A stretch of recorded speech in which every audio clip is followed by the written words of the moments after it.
All right, Shalom. I want to start off by giving all praise, honor, and glory to Yahweh, Bahashem, Yahweh Shai, Bahashem, Rakak, Wadash. Double honors to the apostles, elders, bishops at Great Millstone. I'm your brother, Rabbi Knapp, coming out with a lesson, Lord's will. This is edifying to the Lord's elect. This is Bufft just gave a serious warning. He said governments always destroy their own money, and U.S. policy scares him. So, if you don't know who Warren Buffett is, you need to look into him. So whenever he's talking about money, he about to retire. I think he's 95 years old. I was trying to listen to this video and it was kind of hard to hear. So I'm gonna try to see if I can put some captions on or something. And obviously we wouldn't want to be owning anything that we thought was in a currency that was really going to hell. Ooh, we really want to be owning anything that was, let me see, Heidi, let me, I wish I had the captions. I don't have any. Owning anything that we thought was in a currency that was really going to hell. We don't want to be owning anything in a currency that we think is going to hell. And what currency is going into hell? The U.S. dollar. With all other dollars too. And that's the big thing we worry about with the United States currency. I mean, the tendency of a government to want to debase its currency over time there's no system that beats that. You can pick dictators, you can pick representatives, you can do anything, but the people, there will be a push toward weaker currencies, and of course that is, I mentioned very briefly. There'll be a push towards weaker currencies. I'm trying to get what he's saying. He's old, man, you know? And he's still pushing this Coca-Cola bullshit, man. You ain't supposed to be drinking that crap. Briefly in the annual report that the fiscal policy is what scares me in the United States. And the physical policies is what scares me in the United States.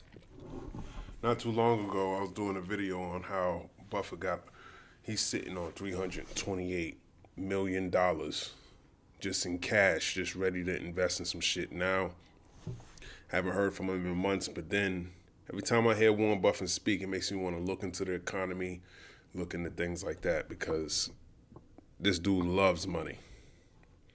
States, because policy is what scares me in the United States, because it's made the way it is, and all the motivations are doing a lot of things that could cause trouble. Ooh.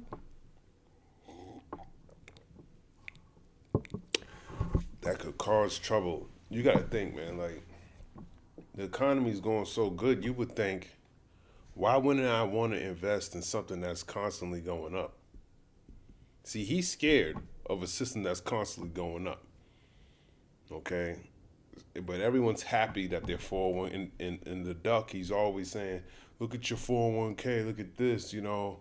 He's like banking that as long as that's up, y'all feeling all right. But anyone with a brain inside of their mind, they would know that everything's overinflated.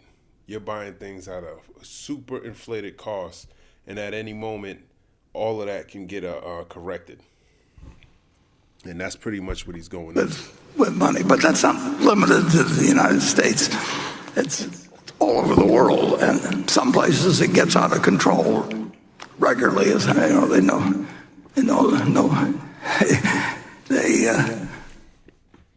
devalue at rates that are breathtaking, and that's continued. I mean, people can study economics and you can have all kinds of arrangements, but in the end, if you've got people that control the currency,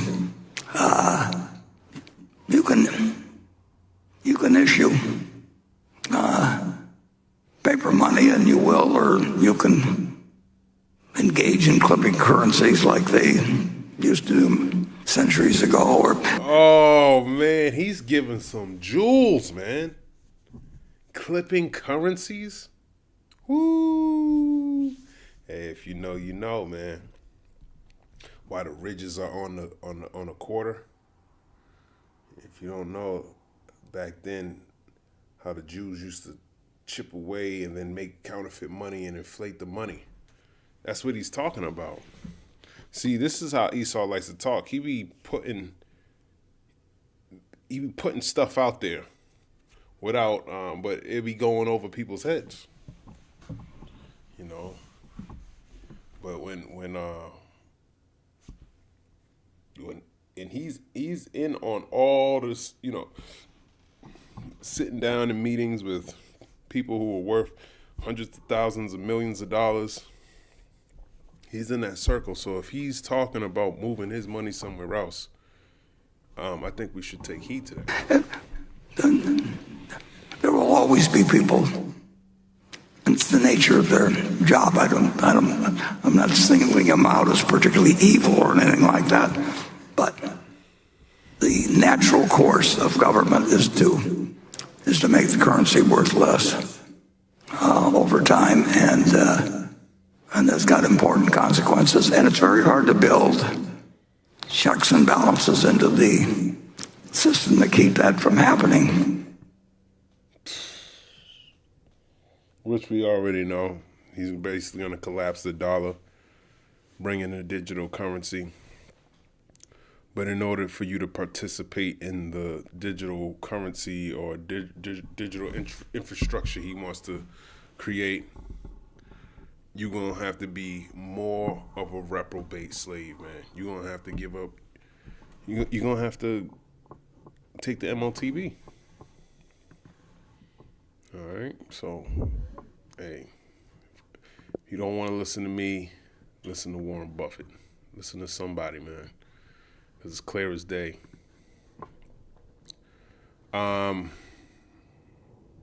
Ecclesiasticus chapter 13. And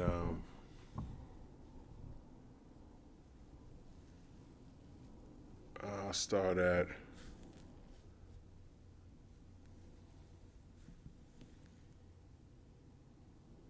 I'll start at 20. As the proud hate humility, so doth the rich abhor the poor. A rich man beginning to fall is held up of his friends, but a poor man being down is thrust also away by his friends. You know, so that's the difference between a rich and a poor man. A rich man, his friends will help him up, but a poor man being down is thrust also away by his friends. You know, that's true, man. You know, when a rich man is fallen, he have many helpers. He speaketh things not to be spoken, and yet men justify him. The poor man slipped, and yet they rebuked him too. He spake wisely and could have no place. You know, and rich men get away with a lot of the things that they say. Look at the duck. He can say whatever the hell he wants. Elon Musk, a lot of these higher up CEOs, dude at Campbell's, he's talking shit. Oh, he didn't mean it like that, you know. He was you know, they'll say whatever that, and he's justified. No, he meant it exactly the way he said it. Ecclesiasticus 13 and 23, when a rich man speaketh, every man holdeth his tongue, and look what he saith. They extol it to the clouds, but if the poor man speak, they say, what fellow is this? And if he stumble, they will help to overthrow him. So you'll listen to Warren Buffett tell you how they're going to crash the dollar, but someone on the highways and hedges telling you they're going to crash the dollar in order for you to take the MOTB. You don't listen to that. But when Warren Buffett tells you it, you're probably more likely to hear him because he's rich. Everyone will listen to him. And he was talking about they clipping the money. Oh man, see. And you old man, you really don't care. It's true. They've been clipping the money, Buffett. He knows that. Riches are good unto him that have no sin, and poverty is evil in the mouth of the ungodly. The heart of a man changeth his countenance, whether it be for good or evil, and a merry heart maketh a cheerful countenance. A cheerful countenance is a token of a heart that is in prosperity, and the finding out of parables is a wearisome labor of the mind. But the point is, I wanted to grab was when a rich man speaketh, every man holdeth his tongue. You'll sit there and listen to Elon Musk talk about whatever, but they won't listen to a poor man. And if the poor man stumble or slip, they'll help to overthrow him. You know, they're quick to. They ain't trying to help you out, and that's part of the burden of having this word. You know, let me grab this in the book of Ecclesiastes, chapter 12. Ecclesiastes chapter 12 and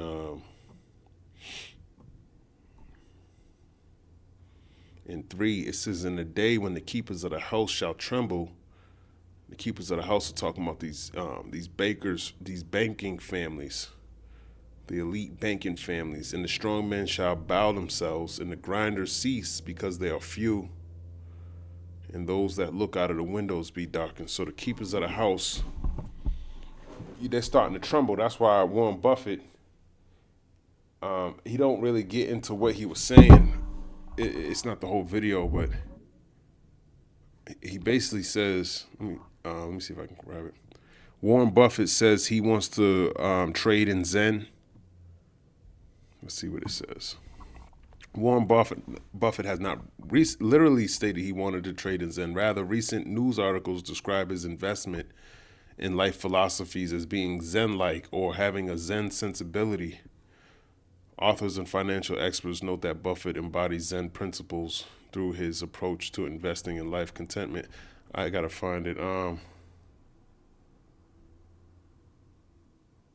Warren Buffett is a Zen master. I don't know what this means. I thought he wanted to invest in a Japanese currency. I don't know what the hell Zen is. What the hell is a Zen? He's a Zen master, say scholars. And a Zen master? What the hell is that?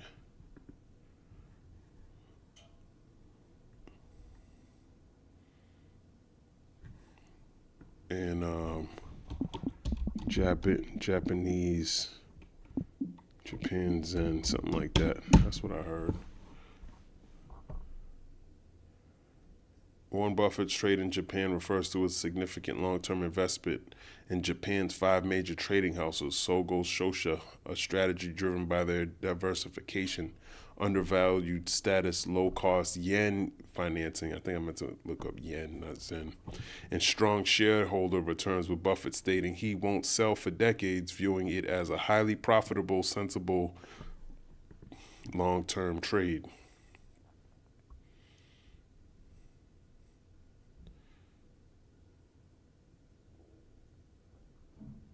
It says we will not sell Japan stocks for decades, but he don't want to invest in the American economy. It says a lot. You know, he could be putting that money into anything, and he's decided not to do that. So he's trembling, okay? Because there's no, especially when he said about the policies that he's seeing. The policies doesn't look good for business when you have war on the horizon. That disrupts trade. He's looking at a global scale. He's probably well more informed than we are when it comes to the economy, and he's thinking, no, I can't. I'd rather invest my money in somewhere in a whole foreign country because they don't have the policies that we're implementing here. He already was a critic on Bitcoin and digital assets. He wasn't big on that at all. Even though Elon Musk with Doge just skyrocketed, you got Michael Saylor, he got mad Bitcoin. You would think these were good investments. They were buying it at $30,000 a Bitcoin.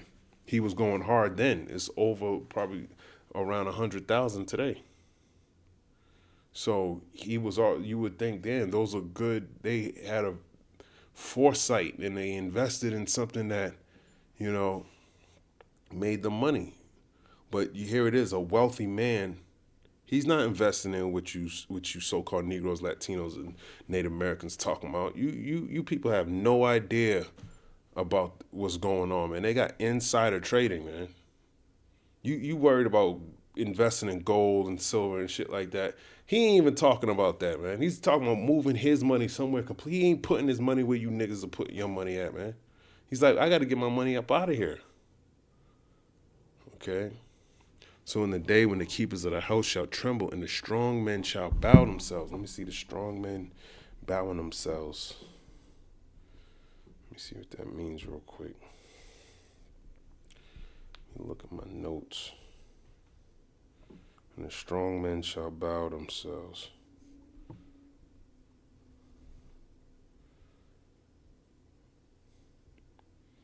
Strong men represents the police and the military, different branches like the Army, Marines, Air Force. Okay. That's all I put there. Why would they be bowing themselves? Let me look at this word. Bow.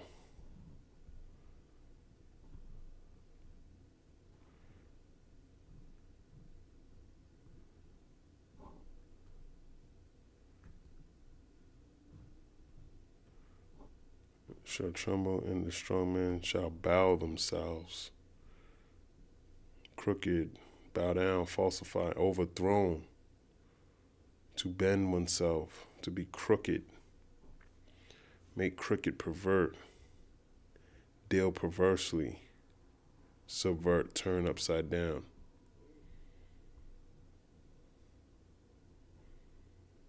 Bend to curve, to pervert, bow oneself.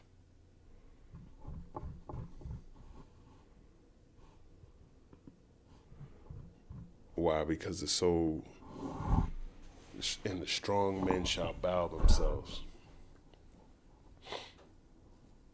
So I'm thinking it's not going to be, you're not going to want to be a police officer.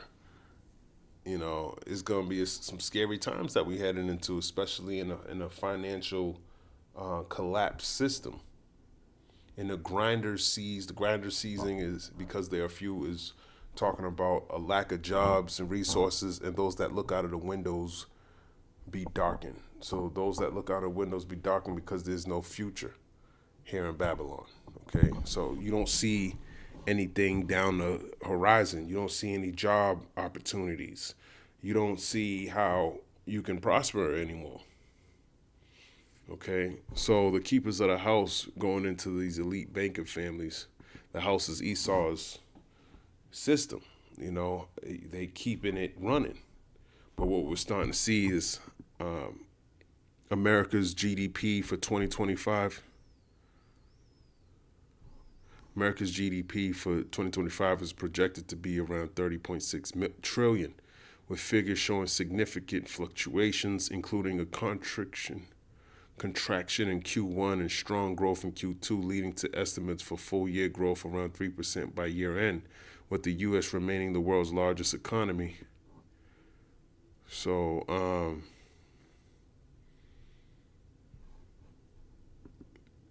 is the U.S. economy getting better or worse?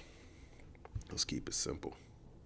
The U.S. economy shows mixed signals, with resilience in some areas like consumer spending and AI investment, but faces headwinds from tariffs, inflation, high interest rates, slowing job growth, and uncertainty from policy shifts, leading most economists to forecast slower but positive GDP growth around 2% through 2025 to 2026. So if they had a 2% growth from 2025 to 2026, they might think it's better to go invest somewhere else.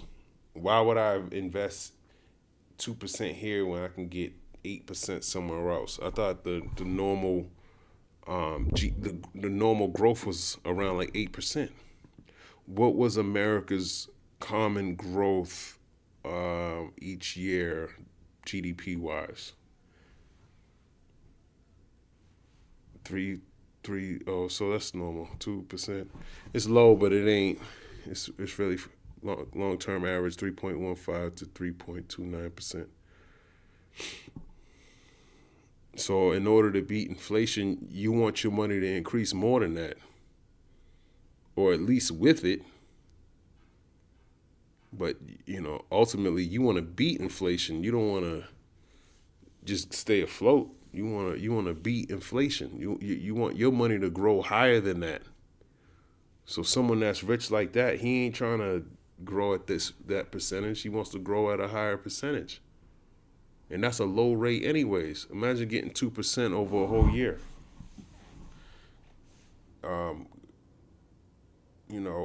Credit card companies ask for 25, 26% APR. So you could be getting money that way, but if nobody's investing money, nobody's asking for loans, your money's not going to grow. So what's he going to do with his money? He's like, shit, I might as well just sit on it. And he's probably looking at other markets and thinking, but a lot of people are thinking like that. He's not the only one. And then, you go down the line, you're seeing more people look at him like, shit, if he's doing that, shit, maybe I should start getting the hell up out of it too. So that's what we starting to see. As a matter of fact, America's debt clock. Let's look at the national debt. Can't forget about this. U.S. national debt, 38 trillion, 488 billion, 400 million, 400, 500, 600 climbing. It's a lot. All right. That's a lot, man.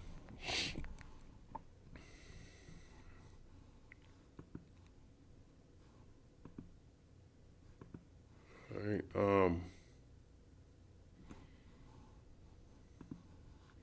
Zephaniah chapter 1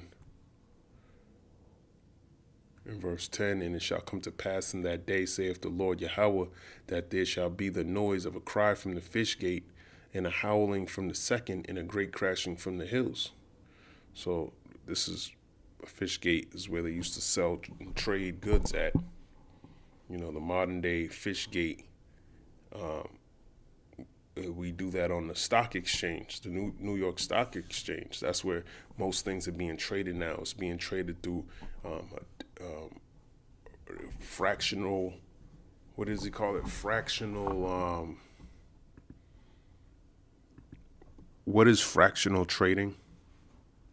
I think it's called fractional trade. Fractional trading or fractional share investing lets you buy slices of expensive stocks or ETFs for as little as a few dollars, instead of needing to buy a full share, making investing more accessible and affordable for beginners, allowing for diversification with small amounts, and enabling dollar cost averaging by investing fixed dollar amounts regularly. You invest by dollar amount, not share quantity. So 25% in a $100 stock buys you 0.25 shares, and you receive proportional dividends and gains/losses, all managed through modern brokerage apps. So that fractional reserve investing, if you bought Tesla years ago, Tesla's stock price was like over $2,000, and then he added more shares to the stock, which dropped the price and gave you more shares, but then the stock price went low, and then that was to help other people buy more stocks, but at the same time,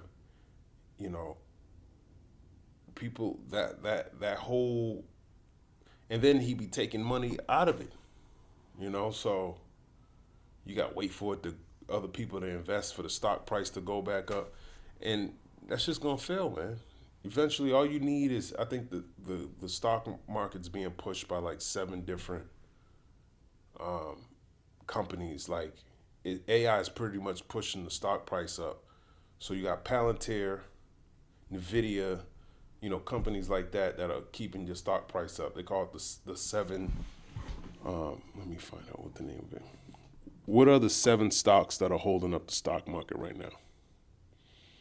They call it the Magnificent 7 stocks. The Magnificent 7. Let's see let me see. Let's see if it just tells me outright. I think these are it. I want their real names though. What are the magnificent 7 stocks that are keeping the stock market in the U.S. up? The magnificent 7 stocks driving the U.S. market are Apple, Microsoft, Amazon, Alphabet, Google, Meta Platforms, NVIDIA, and Tesla, a group of mega cap tech giants with massive market caps leading innovation in AI, cloud computing, e-commerce, and EVs, heavily influencing major indices like the S&P 500 and NASDAQ. The significant weight and strong performance, especially NVIDIA's AI chip dominance, have been crucial for overall market growth despite uneven participation beneath the surface. And long story short, so if you didn't have these companies and what they were pushing and all of this AI stuff, your stocks would be probably a quarter of what they are today, or 75% less. What would the stock market look like with the 7 magnificent stocks not being calculated? Without the magnificent 7 stocks, NVIDIA, Meta Platforms, Apple, Amazon, Microsoft, Alphabet, and Tesla being calculated, the stock market's performance as represented by the S&P 500 would be notably lower and less volatile. These 7 companies have been the primary drivers of the S&P 500 overall gains and currently represent a substantial 35% of the index's total market capitalization. So there you go. So it's 35%, according to this, inflated, but it's probably higher than that. Okay, because the other companies before the S&P 500 were your top 500 companies. What top 500 companies are performing so well right now that you can think of? When you got people like, I forgot his name, but he was investing in mad crypto and shit like that. And he's taking his stocks. he bought out a shit ton of crypto with his investors' money. So he's fully reliant on the Magnificent Seven, hoping that they continue to grow, because AI, in order for Bitcoin to thrive in all these cryptocurrencies, all this AI bullshit needs to be, a whole system needs to be in place where you can trade that currency. Just like the reason why money was good, because there was a system in place where the fiat currency was working. But now that that's being inflated and it's going to become unstable, they're going to switch into something more stable, which something like, but you need the infrastructure for it. So if these companies fail at that, which they are, because it's an unsustainable system, Bitcoin has to constantly be running. You got multiple apps running. People are already complaining about generators from holding your app storage. So what kind of system does he have for you in the future where it's sustainable? He don't even have an infrastructure for EV vehicles, so it's all bullshit. Okay, the vision that they have for this place doesn't exist. That's why prophecy is the only thing that really matters, because it's going to all come crashing down.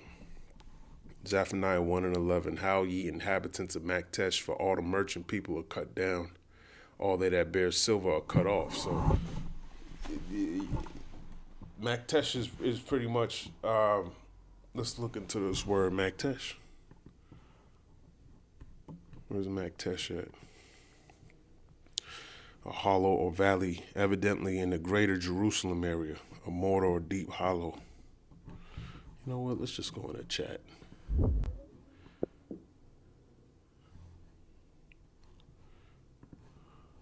Let's just go on the chat.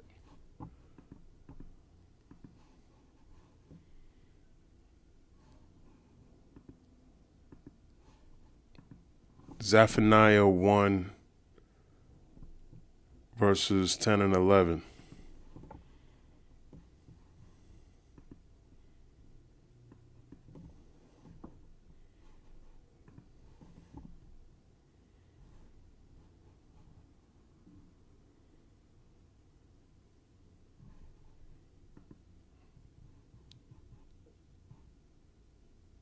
What's going on? It's taking forever. It says, in that day, this is the day of the Lord, reference judgment coming upon Jerusalem. Cry from the fish gate. The fish gate was a commercial entrance of Jerusalem where merchants and traders operated. It's giving me Nehemiah 3:3. I just want to see what this precept says.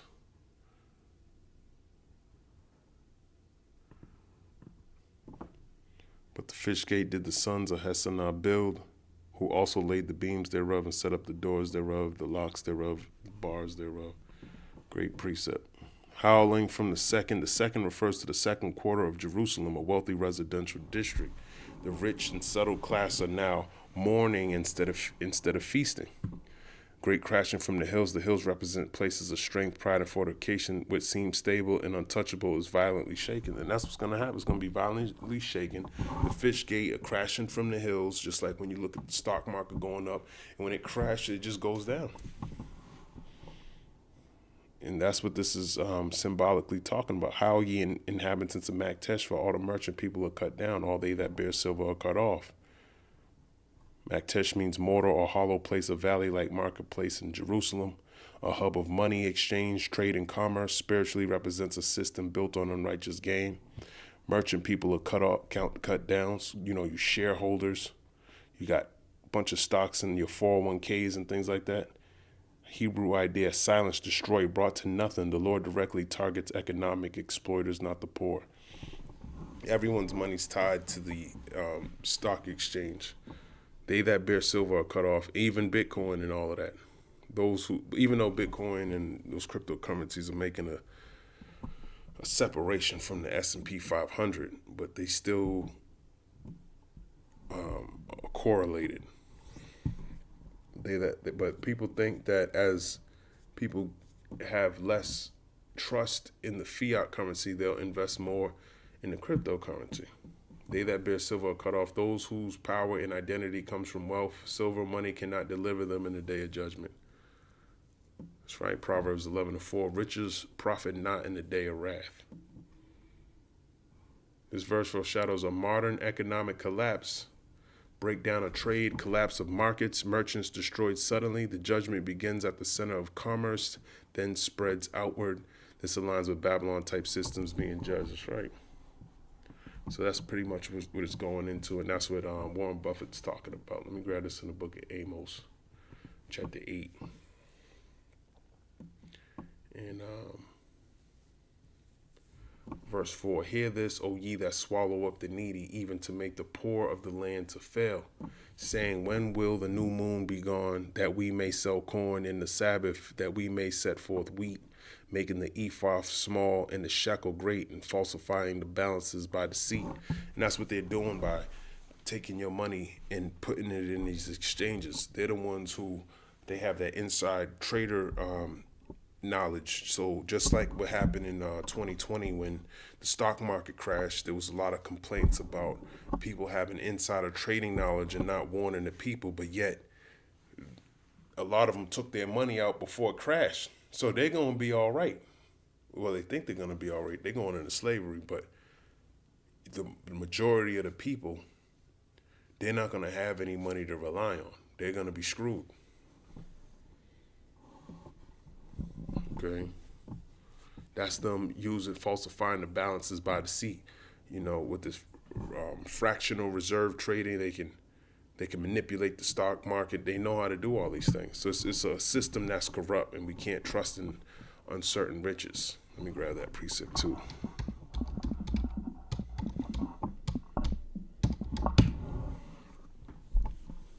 First Timothy 6, verse 17. Charge them that are rich in this world, that they be not high-minded, nor trust in uncertain riches, but in the living God, who giveth us richly all things to enjoy. So we got to trust in the Lord, not in uncertain riches, because if you understand how money works, it's magic. Okay, it's fake. It's not real, man. That's why it tells you in the book of Matthew, the 6th chapter, I think, is it Matthew 6? Let me see. Matthew 6 in the true treasure, wealth. It says, Matthew 6:16, moreover, when ye fast, be not as the hypocrites of a sad countenance, for they disfigure their faces, that they may appear unto men to fast. Verily I say unto you, they have their reward. But thou, when thou fastest, anoint thine head and wash thy face, that thou appear not unto men to fast, but unto thy Father which is in secret, and thy Father which seeth in secret shall reward thee openly. This is the point. Lay not up for yourselves treasures upon earth, where the moth and rust doth corrupt, and where thieves break through and steal. So you laying up riches in Esau's currency, that can be corrupted. He can steal that. Okay. Matthew 6:20, but lay up for yourselves treasures in heaven, where neither moth nor rust doth corrupt, and where thieves do not break through nor steal. They can't steal the wisdom, knowledge, and understanding of Yahweh B'Hashem Yahushai. Your faith, ultimately, because that's what ultimately that's a gift. He's giving you faith, but this wisdom, knowledge, and understanding, which is going to sustain you, he can't take that away. For where your treasure is, there will your heart be also. A lot of people, their heart is on money, mammon. They're driven by money. They look at the stock portfolio every day and they feel that's all witchcraft, man. That shit ain't gonna do nothing, man. That shit's fake. The real wealth is your faith in the Lord. All right. That if you don't have that, this money ain't gonna save you. This is the book of Luke, chapter 12. Verse 13, and one company said unto him, Master, speak to my brother. No, that ain't what I'm looking for.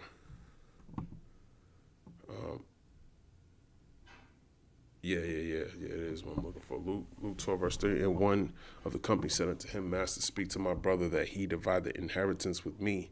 And he said unto him, Man, who made me a judge or a divider over you? And he said unto them, Take heed and beware of covetousness, for a man's life consisteth not in the abundance of the things which he possesseth. And he spake a parable unto them, saying, The ground of a certain rich man brought forth plentifully. And he thought within himself, saying, What shall I do, because I have no room where to bestow my fruits? And he said, This will I do. I will pull down my barns and build greater, and there will I bestow all my fruits and my goods. And I will say to my soul, Soul, thou hast much goods laid up for many years. Take thine ease, eat, drink, and be merry. But God said unto him, Thou fool, this night thy soul shall be required of thee. Then whose shall those things be which thou hast provided? So is he that layeth up treasure for himself and is not rich toward the Most High. So he thought, I can build my barn greater, store up all my fruits in my barn, right? And the Lord said, Thou fool, your soul's required of thee. He's gonna kill your ass, man. All right? And then who does that stuff that you stored, who's that gonna go to? Ultimately, it's gonna go to the elect. So this is why we want to store our riches in heaven and not be hyper-focused on uncertain riches, especially everything that's going on in the world. I got another one that says, not just soldiers, why UK's sons and daughters must be ready for war. Let's see what she got to say. More people should be ready to fight in order to protect the UK from Russia. It's a stark message from the head of the UK's armed forces, and he's not just talking about the military, he was speaking about the general public. Listen to this. Sons and daughters, colleagues, veterans will all have a part to play, to build, to serve, and if necessary, to fight. And more families will know what sacrifice for our nation means. He said his desire was not to shock, but that message is sobering. So Richard quoted the world's largest crowdsourced forecasting site, Metaculus, which suggests there is a 16% probability Russia and any NATO member state will be in direct conflict before 2027. And Russia and NATO member states should be in conflict before 2027, man. All right, so we at the end of this thing, and you worried about your money, please, man, you better stay coming on what the hell's going on in this world. Made a point of mentioning that he agreed with his good friend Fabien Mandon, the French Chief of Defence, referencing his recent speech to regional mayors, warning that if France falters because it is not ready to accept losing its children or to suffer economically, then it is at risk. Our objective must be to avoid war, but the price of maintaining peace is rising. He said the threat from Russia was growing and decided to use football as an analogy. The bookies were saying that there was a 4% chance of Liverpool winning the Premier League.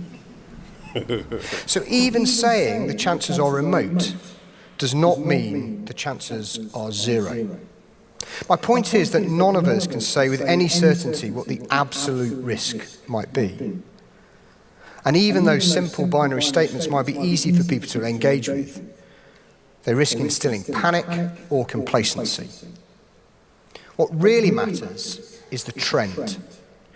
Are the chances of conflict growing? And here I think the evidence is clear that the trend from Russia in particular is worsening. And that is the key argument for action. As a result of increased defence spending and the experiences in Ukraine, he said Russia has a massive, increasingly technically sophisticated... Now imagine you're in Europe and you got a business and they're trembling too because they got to go to war, man. Okay? So, trade routes get messed up. A lot of people rely on a functioning society in order to make money. But when all this war is on the horizon, how are you going to make money? So these different companies like Berkshire Hathaway, he's not investing in that area. He's going to try to get the lowest risk. And that's how Buffett is. He likes to get low risk dividends. He don't care about the way the stock market fluctuates because he's wants to reap off the dividend. But if he can't even benefit from that, he either rather sit on it and hope he survive what's coming, or go invest it somewhere else. And he's already talking about investing in different countries.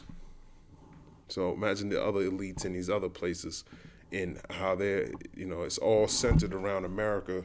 A well-maintained America, a peaceful America for the merchants to make their money. But that's not, it's trending to war. So people are already on the horizon trying to put their money in places where they can try to feel some type of comfort, where they can feel safe. But there's really nowhere you can put it. These are drones that we're looking at, man. This war is not going to be fought like before. They thought it was bad back then. This is going to be the numbers of the deaths are going up. Notice he said sons and daughters. So this is different, man. And now highly combat experienced military. Over the past 20 years, Russia has delivered significant defence reform and investment into what were weak and hollowed out armed forces. The Russian armed forces are now more than 1.1 million strong, consuming more than 7% of GDP and around 40% of government spending, which is a sum that has more than doubled over the past decade. While I've argued that Russia's campaign in Ukraine has so far been a strategic failure, with NATO bigger, more united, stronger, and spending increased amounts on rearmament, we should be under no illusions that Russia has a massive, increasingly technically sophisticated, and now highly combat experienced military. Sir Richard warned Russia is developing new and destabilising weapons systems such as nuclear-armed torpedoes and nuclear-powered cruise missiles, putting nuclear weapons in space. As the government ramps up working with industry, what does he want society to do? Building this industrial capacity also means we need more people who leave schools and universities to join that industry. Woo! To leave schools and universities to join that industry. Talking about the military complex. Hey man, and that's in Europe. The same thing gonna be happening over here. Let me rewind it just a little bit. to do. Building this industrial capacity also means we need more people who leave schools and universities to join that industry. So we need defence and political leaders to explain the importance of the industry to the nation. And we need schools and parents to encourage children and young adults to take up careers in the industry. And we simply need more people to develop the skills that the defence industry needs, like STEM, digital and project management. And we also need to harness the power of those institutions that will make the difference in war. Just as I've seen in Ukraine, where the cleverest minds from Ukrainian universities and industry are manipulating and exploiting technology to solve specific tactical problems and overcome the numerical and economic advantages Russia enjoys. We'll be hearing the phrase a whole-of-society effort a lot. He believes that's what's needed to respond to the increasingly dangerous situation in Europe and wants to put the public in the picture.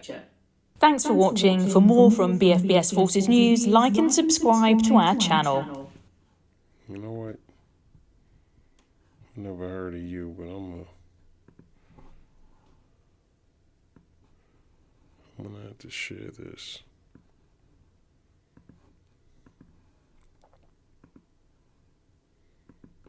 So there you go.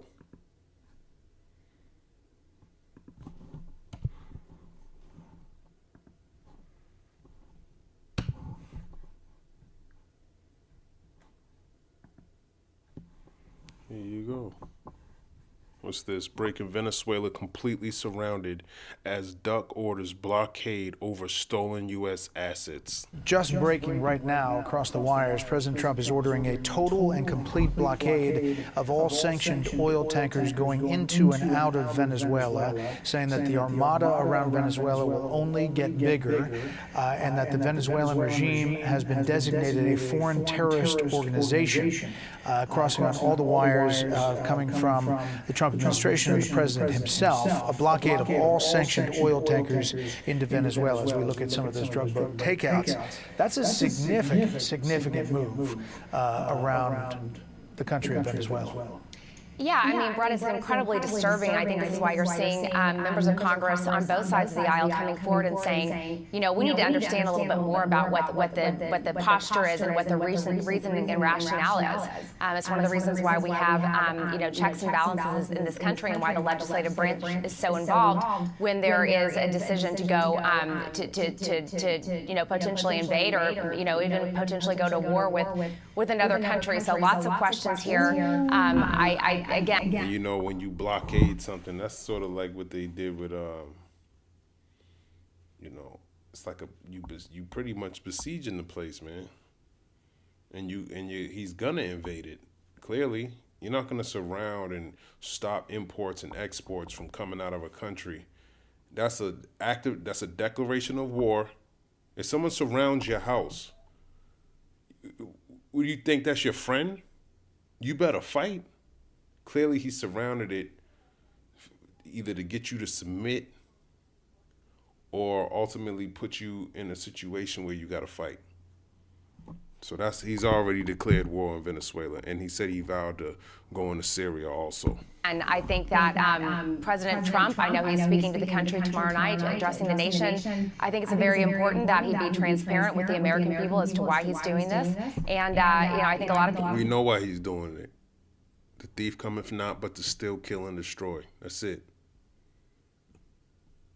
People are asking questions. Are we going to actually go into war with Venezuela? More questions here than we have answers. And Vladimir Putin just told Maduro a couple of nights ago, let me see if I can find that. He just said it. Vladimir Putin said to Maduro that he was going to help him in Venezuela. 5 days, Putin reacts with support for Venezuela after U.S. seizes oil. Putin reaffirmed support for Maduro as Trump imposes new blah, blah, blah. 4 days ago, Putin reassures Maduro of Russia's support after U.S. tanker. And after he took let me see what comes up. What else he got? Russia's Putin reassures Venezuela Maduro of Moscow's support and call, Kremlin says. So, there you go. More escalation. But at the same time, you know, the duck's probably trying to make sure that he ain't got nobody in his backyard. He might as well stop them now because everything's escalating. He don't want the same thing that happened during like the Cuban nuclear crisis. You know, so he's probably trying to be proactive with everything, but it's not going to be good, man. And then you're hearing about ISIS all over the place. And then the situation in Sydney, Australia, they're saying now is an Islamic State attack. Just like Syria, another Islamic State attack. So he's going to be, that's another war. Now they popping up, so he's going to be going to try to go get them. He was talking about going to Nigeria to help those Christians. This is Islamic State over there slaughtering Christians. So he might have a lot on his hands, and then the small hats are that situation over there is gonna increase, and he gonna have to allocate men and women and children over there too.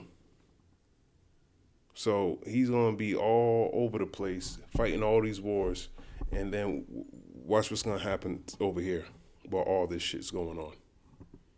Yeah, Ari, you know, the president is saying, and maybe tomorrow night in his primetime address, which you'll see here on Fox, he's going to get into this, some of the specifics. It's not that we don't hear from this president a lot. We hear from him a lot on a lot of moves, but tonight he's saying this blockade, I mean, it's a significant move.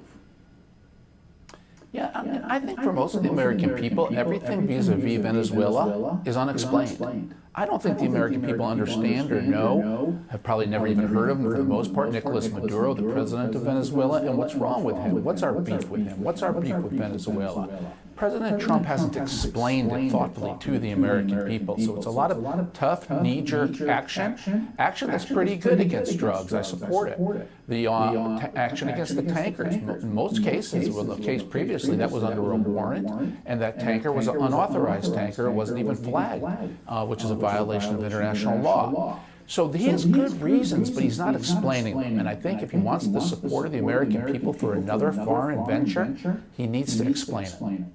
Yeah, Meredith, I mean, right now they're forecasting that tomorrow's primetime speech is going to be kind of the hits up until this point, but I assume it'll be some of this as well. Yeah, I think people are looking for answers on many fronts, and you know, we're getting to the time of the year. It's the about 1 year into Trump's first year here back in the White House, and the White House wants to look ahead to the midterms. They want to talk about the economy and what they're trying to do here, but what we've seen more recently is a lot of distractions, whether it's this Vanity Fair article or even the president's comments about Rob Reiner yesterday that were really disturbing to a lot of people on the Hill. Click here to subscribe. So there you go. How you gonna make money if he go on a war with Venezuela? Jewish man choked on New York City subway in shocking video. 2 hateful attackers were caught on disturbing video threatening to kill a group of young Jewish men on the subway and grabbing one of them by the collar in Brooklyn this week. The group of 8 boys and young men was heading back to the Chkd Lubavitch headquarters in Brooklyn from a Hanukkah celebration in Union Square on Monday night when the anti-Semitic bigots began hurling slurs at them, one of the victims recalled. They yelled at me, and the son said, "I'll kill you," Mendy Asraf, a 20-year-old yeshiva student visiting from Israel, told the Post, noting the attackers appeared to be a father and son. That's why.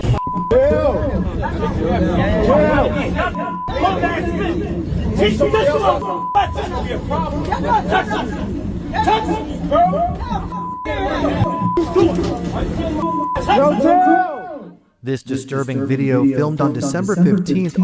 What's so anti-Semitic being grabbed by the neck? Why? Because you put your hands on a Jew. Is that anti-Semitic? What if you don't even know? This video doesn't even show what he did. Let me look it back again.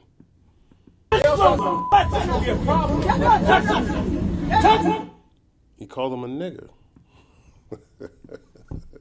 Teach this little N-word a lesson. It's gonna be a problem.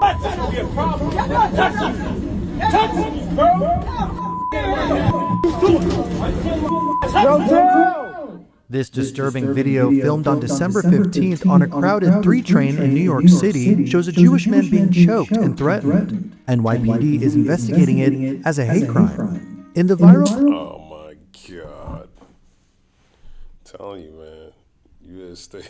You better stay the fuck away from those people, man. They got all the lawyers they'll bury you, man. I'll kill you, you said.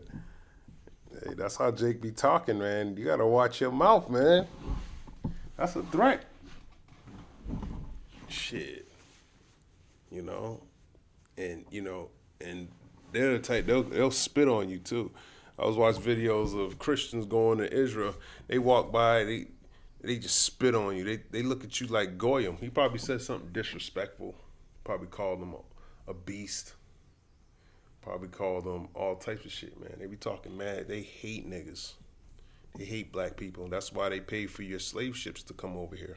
They think you're nothing.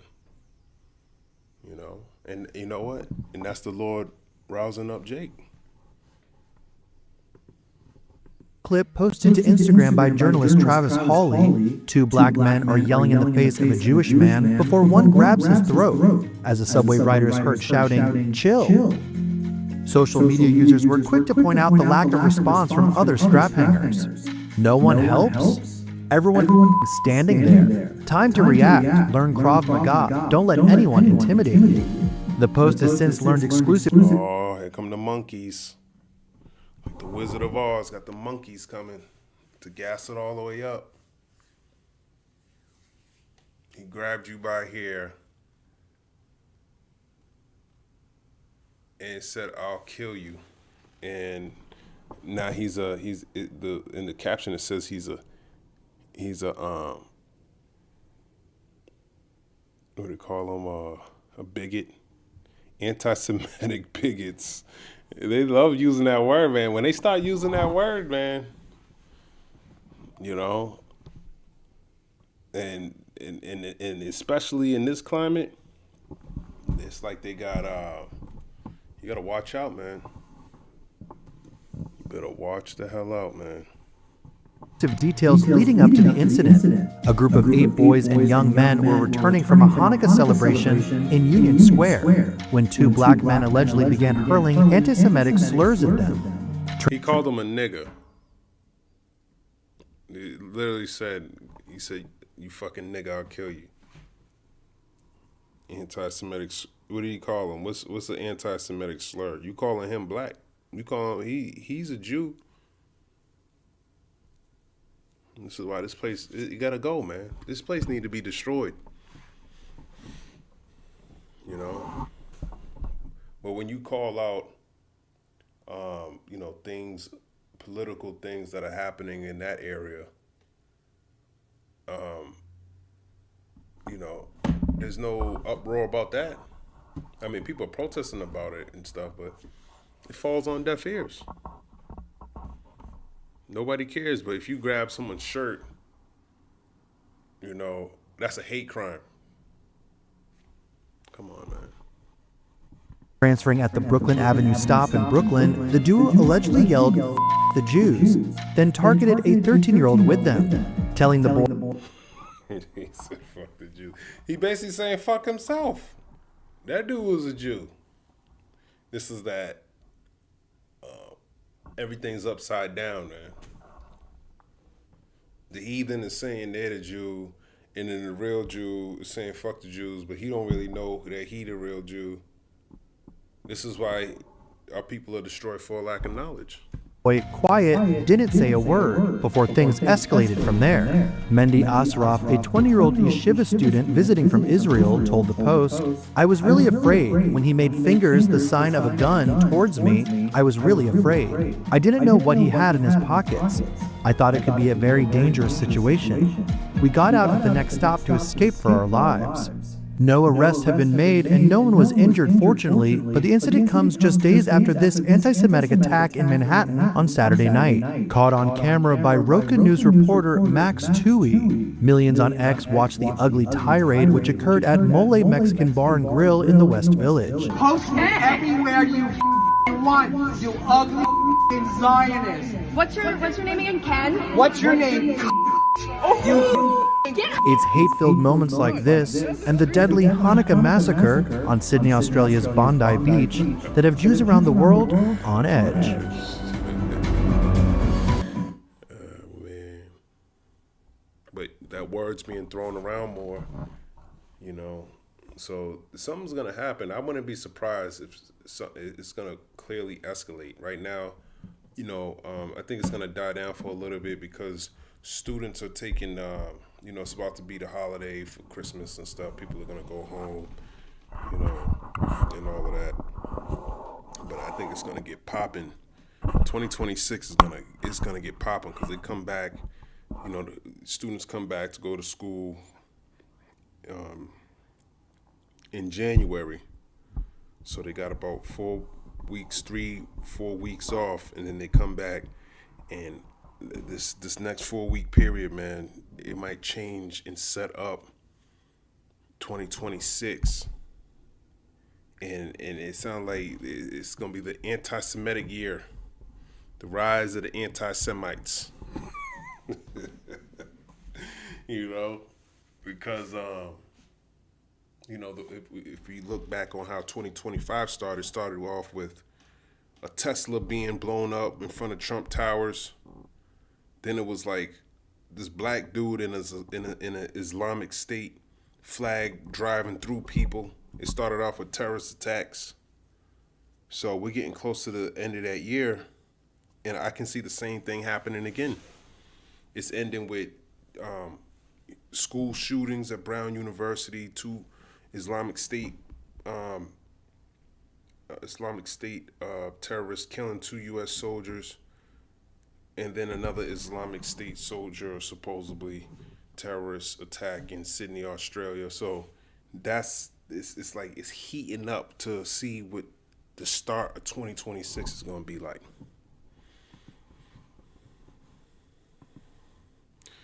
I got another one. It says MIT professor shot and killed in Massachusetts home. Right now, police are investigating who shot and killed an MIT professor in his home in Brookline.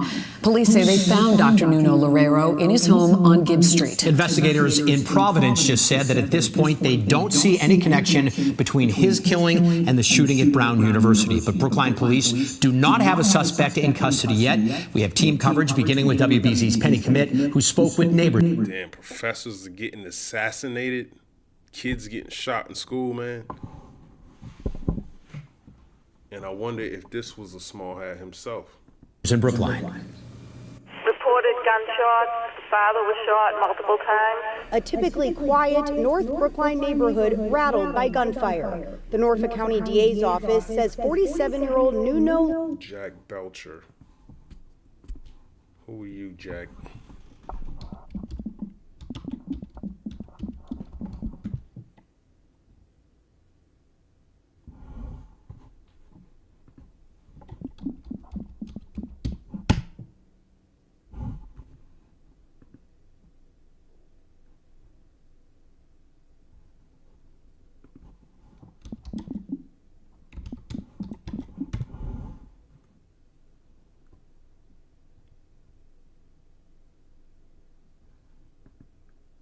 French-Canadian lineage with Bob potentially having French roots and Linda possibly Italian. Just wanted to see if this was going to be more on the anti-Semitic situation. Or maybe not. Let's see what it says. Loureiro was shot Monday. They're saying he's French-Canadian. In his home off Gibbs Street and died the next morning. At about 9 o'clock I heard 3 loud bangs. I thought at first it was somebody in our apartment kicking in the door or something. So I called the neighbors and they said no, they thought it was gunshots. Neighbors tell us Loureiro had young kids and lived in the first floor corner unit of this building. This man says he lived next door to the family. he's a neighbor and a good neighbor, quiet. Luero is originally from Portugal and has been a professor at MIT since 2016. Just in May, he was named the director of the university's Plasma Science and Fusion Center. In a statement, MIT said, "Our deepest sympathies are with his family, students, colleagues, and all those who are grieving." We have shell casings in the lobby. We have projectiles impacted in the wall. Neighbors tell us police swarmed Gibbs Street Monday night, and today investigators were seen leaving the building with evidence bags. We heard a really loud noise. I thought it sounded like a crashing noise. My husband heard it, and he said it sounded like gunshots. The community is shaken by the tragedy. Anne Greenwald posted this note on her neighbors' doors, asking they place a candle in their window facing Gibbs Street at 7 tonight, in the professor's memory. We're living in such terrible times right now that it seems like violence is just happening everywhere. I'm walking around. I got children in the playground right around the corner. Be nice to know that the shooter has been taken in custody. The Norfolk County DA's office says this is an ongoing investigation being led by state police with assistance from Brookline and MIT officers. In Brookline, I'm Penny Commit, WBZ News. Penny, thank you. And the MIT community is in mourning tonight. WBZ's Brandon Truitt is live on the Cambridge campus. Brandon, I know you've been talking to people who knew the professor. Yeah, Lisa, and you're come to know here that this is not only impacting students on campus, but really the greater campus community tonight. Although the shooting happened miles away from here, there's no denying the tension and anxiety being felt here. Tonight, the news of an MIT professor's apparent murder is spreading on the university's campus and beyond. It just made me so sad. This woman did not want her name published, given the suspect is still out there, but she says she got to know Professor Nuno Loureiro over the past few years at their gym in Cambridge. There was never a negative interaction with him. He really was just a sweet person that kept to himself, said hi when I said hi, and it's obviously very sad that we've lost a life. Makes me want to stay just more vigilant, and it's unfortunate that students have to worry about that. On campus, many students seem to learn of this news from us. With the semester winding down by the end of the week, this tragedy sending yet another shock to the system for students still processing what happened at Brown University over the weekend. If it happens in Brown, it can happen here too. If it happens to a professor, it can happen to a student too. So it feels a little unsafe. And the university sending their condolences to Professor Loureiro's family and, of course, offering support services to any students who might need them. Live in Cambridge, Brandon Truitt, WBZ News. Brandon, Yep, that's the times we in, man. Professors getting shot, students getting popped. People from Israeli coming in here on vacation getting choked on a subway in New York City. And they didn't even get arrested. They just, I guess that's what the news is calling it. Just wanted to throw that out there. But, that's the times we living in, man. It's best that you just got to be circumspect, man, and know that these things are going on. Because, like I said, people are going to be on vacation. I think it's going to calm down. I'm just speaking as a man, but, by the time they come back, I could see something else happening, because it's like we just had the Brown University shooting. Now you got this MIT professor getting shot at his home on top of that. So that sounds like a hit, like an assassination or something, man. And he said he was working in plasma. I can only imagine what the hell's going on, man. But I don't think I have any precepts. I'm into here. Lord's will, this was edifying. Shalom.